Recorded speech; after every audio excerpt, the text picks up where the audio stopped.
All right. So this one's not as mirthful. This isn't really a SJW meltdown article, which I think I have some other SJW articles of them melting down or saying something stupid. So it looks like the DNC is trying to figure out how to blame Whitey. Um, immediately, what has hit me there for remember when the feminists ever do this kind of stuff, they hemorrhage. They hemorrhage. And so what this is that at some point, it's going to be months from now, something is going to appear. Women will make it. They'll invent it. I had faith. I had faith in you ladies, and it was well-placed faith. At the voting booth, you did it. You did it.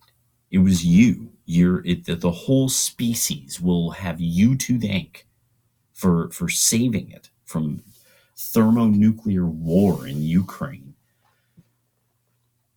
An old crazy harridan. Well, something else is going to happen. There's going to be a generation of women who are going to be like, finally, we don't have to dress like porn stars, every summer, like to act as if we're free or something like that. Like a change is coming. A change is coming, and I'm thinking it's going to be you're going to see it by spring and summer. That you're going to see a whole lot of younger and white women who are going to have some open sign of being more conservative in some way, shape, or form, or fundamentally like pro-American in some fundamental way. They might not even know what it is, but it's going to be a fashion or a style. This is what I'm just putting this out there. That's my call. I think it's coming. I think basically there's going to be a whole lot more of Lauren Southerns around, blonde in the belly of the beast, roaming millennial types. All right, this from National Review. America's Second Civil War by Dennis Prager, January 24th, 2017. Published at 12 a.m., read at 5:32 Pacific time. We're in a fight over basic values. It is time that our society acknowledge a sad truth. America is currently fighting its second civil war. In fact, with the obvious and enormous exception of attitudes towards slavery, Americans are more divided morally, ideologically, and politically today than they were during the Civil War. For that reason, just as the Great War came to be known as the First World War, once there was a Second World War, the Civil War will become known as the First Civil War when more Americans come to regard the current battle as the Second Civil War. This Second Civil War fortunately differs in one other critically important way. It has thus far been largely nonviolent, but given the increasing left-wing violence such as riots, the violent taking over of college presidents' offices, and the illegal occupation of state capitals, nonviolence is not guaranteed to be a permanent characteristic of the Second Civil War. There are those on both the left and the right who call for the American quote-unquote unity, but these calls are either naive or disingenuous. Unity was possible between the right and liberals, but not between the right and the left. Liberalism, which was anti-left, pro-American, and deeply committed to the Judeo-Christian foundations of America, regarded the melting pot as the American ideal, fought for free speech for its opponents, regarded Western civilization as the greatest moral and artistic human achievement, and viewed the celebration of racial identity as racism, is now affirmed almost exclusively on the right and among a handful of people who don't call themselves conservative. The left, however, is opposed to every one of those core principles of liberalism. Like the left in every other country, the left in America sees America as essentially a racist, xenophobic, colonialist, imperialist, warmongering, money-worshipping, moronically religious nation. Just as in Western Europe, the left in America seeks to erase America's Judeo-Christian foundations, the melting pot is regarded as nothing more than an anti-black, anti-Muslim, anti-Hispanic meme. The left suppresses free speech wherever possible. For those who oppose it, labeling all non-left speech hate speech. To cite only one example, if you think Shakespeare was the greatest playwright or Bach the greatest composer, you are a proponent of dead white European males and therefore racist. Without any important value held in common, how can there be unity between the left and non-left? Obviously, there cannot. There will be unity only when the left vanquishes the right, or the right vanquishes the left.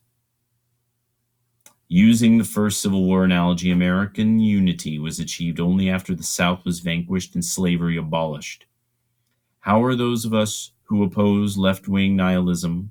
There is no other word for an ideology that holds Western civilization and America's core values in contempt, supposed to unite with educators who instruct elementary school teachers to cease calling their students boys and girls, because that implies gender identity?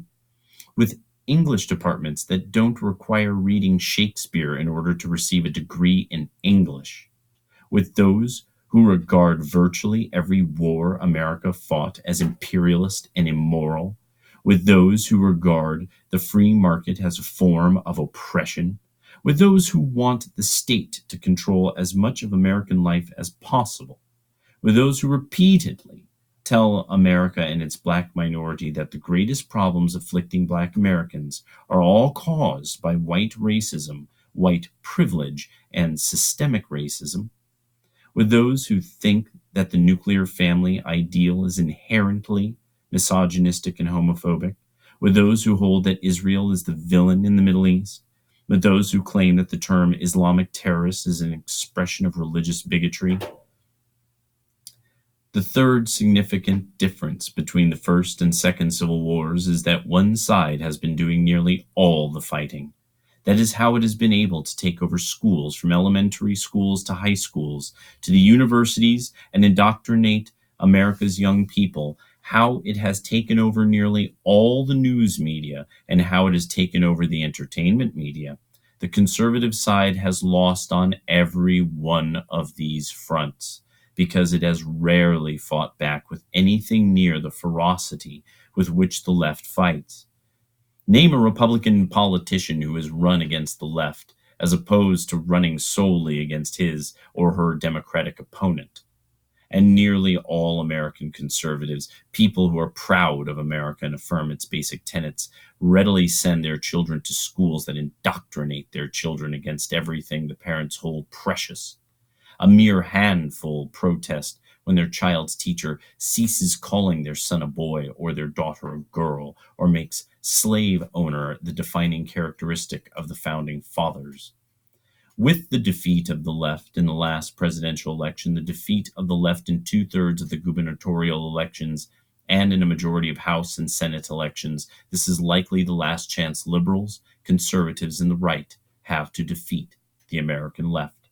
But it will not happen until these groups understand that we are fighting for the survival of America no less than the Union troops were in the First Civil War. Dennis Prager is a nationally syndicated radio talk show host and columnist. His latest book, The 10 Commandments, Still the Best Moral Code, was published by Regnery. He is founder of the Prager University, which many of you who are listening might be familiar with. Because, those of us on the right are better at choosing ways of getting smart on our own. Well, didn't mean to bring you down, but I think Mr. Prager has stated it quite firmly.